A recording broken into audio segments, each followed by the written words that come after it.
In the last 400 years of recorded history, Connecticut has been no stranger to crime and violence. So, who was the worst serial killer? Who demonstrated the worst killing spree? In recent years, you can't help but think of William Devin Howell. So who was he? The fantasy wasn't about killing somebody. I killed him to try to cover up my crime. The fantasy was about just raping him. What happened? What made you cross the line? I don't know. I just decided to act on my impulses, and I'd been out drinking a little bit, and I was pissed off at my girlfriend at the time, and I don't know. Just something made me say, well, tonight's night. I'm gonna cross the line. I'm gonna do it. I'm gonna make my fantasy come true. Born in Hampton, Virginia, on February 11th, 1970, Howell. He was the last of 4 children. His older brothers were said to be much older than him, as one was serving in Vietnam at the time he was born.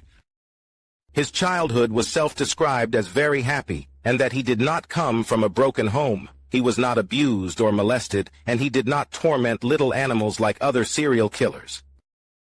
That was until his mother developed breast cancer when he was 12, and she was in her early 50s. She was described as a good figure in his life, a strong disciplinarian and protector. When she died, his life seemed to go downhill from there. When he turned 14, he stole his father's car and drove it to a nearby red light district, where he said his addiction to prostitution and drinking started. In high school, he was drinking daily and claims he had slept with hundreds of prostitutes. At 18, he lost his license to drunk driving. During most of the 1990s, Howell spent most of his time in and out of jail, mostly for drunk driving and driving without a license, as he was already a felon at this time. In time, Howell started developing a type of binary view of women. Women were either good or they were bad. As time went on, he was able to maintain a girlfriend and have 2 children because she was considered good, as the prostitutes he were to seek out at night were considered bad or worthless. At some point in the early 2000s, Howell purchased a 1985 Ford Econoline from the parents of his girlfriend for $400. The original intention of the vehicle was to use for his new landscaping business. Later on, he was to name his van the Murder Mobile. In 2002, Howell made his way to Connecticut to work as a landscaper, most likely because in Virginia he was a convicted felon, and he needed a new place where his reputation for being a drunk was less known. While working in Connecticut, he would live in his van, still registered to his girlfriend's parents. He was also still driving without a license. New Year's Day of 2003 was when his killing spree started. His first victim was 29-year-old Melanie Ruth Camillini, mother of 2 from Seymour, Connecticut. What is known is she was picked up in Waterbury, Connecticut, and that she had a substance abuse problem.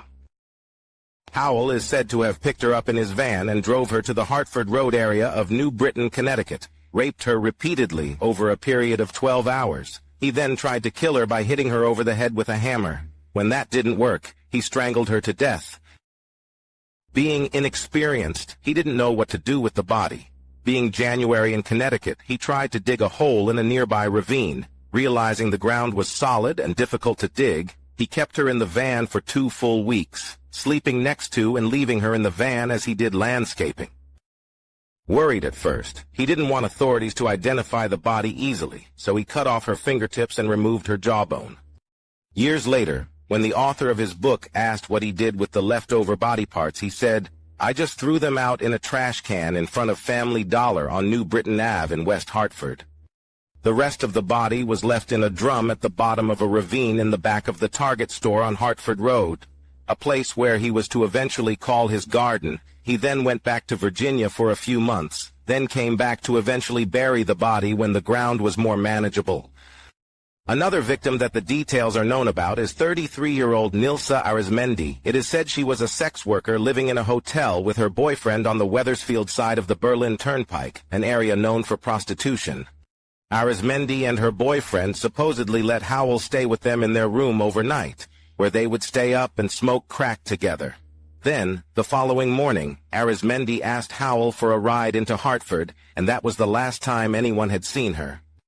At first, after her disappearance, police originally suspected her boyfriend because he was a known criminal, but after he passed a polygraph, they didn't have enough evidence to keep looking at him. Arizmendi ended up buried in Howell's garden at the bottom of the ravine in New Britain.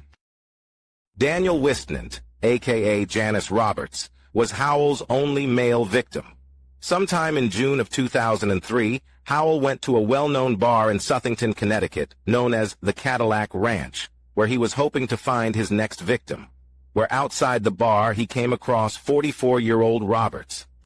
Not knowing that Roberts was transgender, thinking he was a real woman, Howell solicits Roberts, offering $20 for oral sex, where Roberts agrees. During the act is when Howell finds out that Roberts was actually a man. Grabbing the top of his head, he pulls off a wig.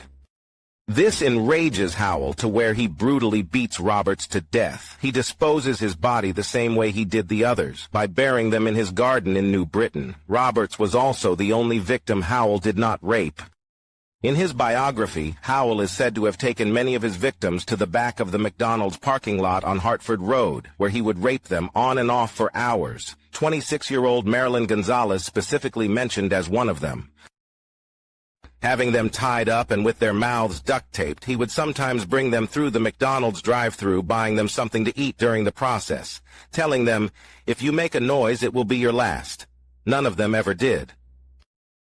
Other people that fell victim to Howell in 2003 that haven't been mentioned yet are Diane Cusack, a 55-year-old New Britain resident who disappeared in July of that year. She had not been in contact with any family for years, so she was never reported missing.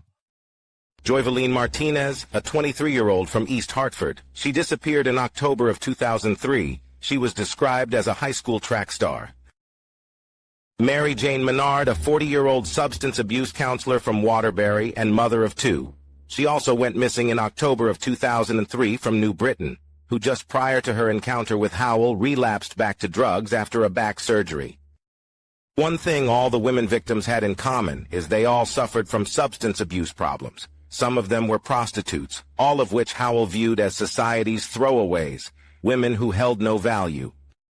Howell's killing spree finally started to come to an end when police were able to use information provided by Nilsa Arizmendi's boyfriend from the hotel. He described the van Howell drove, and police were able to trace the van to his girlfriend's parents, who originally sold him the van. Catching up with Howell, forensic analysis of the van, police were able to find traces of her blood, along with some unknown samples. State prosecutors charged Howell with murder, but he ended up pleading to manslaughter of Arizmendi due to lack of a body. He was sentenced to 15 years in prison.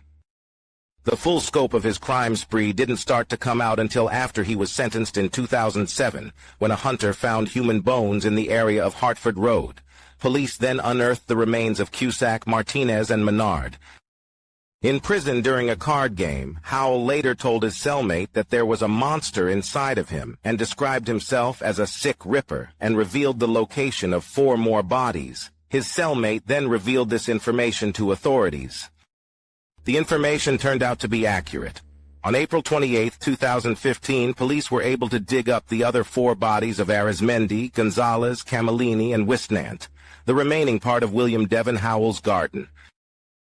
On November 17, 2017, Howell was sentenced to 6 consecutive life sentences after pleading guilty to the murders of Cusack, Martinez, Menard, Gonzalez, Camillini, and Roberts, for a grand total of 360 years in prison.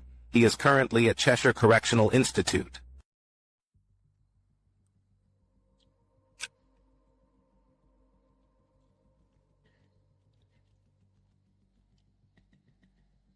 I put my what's in these over these women's lives, and that's why I should be executed. I mean, I'm a believer in the death penalty. I'm a supporter of the death penalty, and that's what I feel like I should have been given. Everybody wants to know why, and the truth is, I don't know why. You know what I mean? I was raised by a good family in a good home. I was never abused. I was never molested.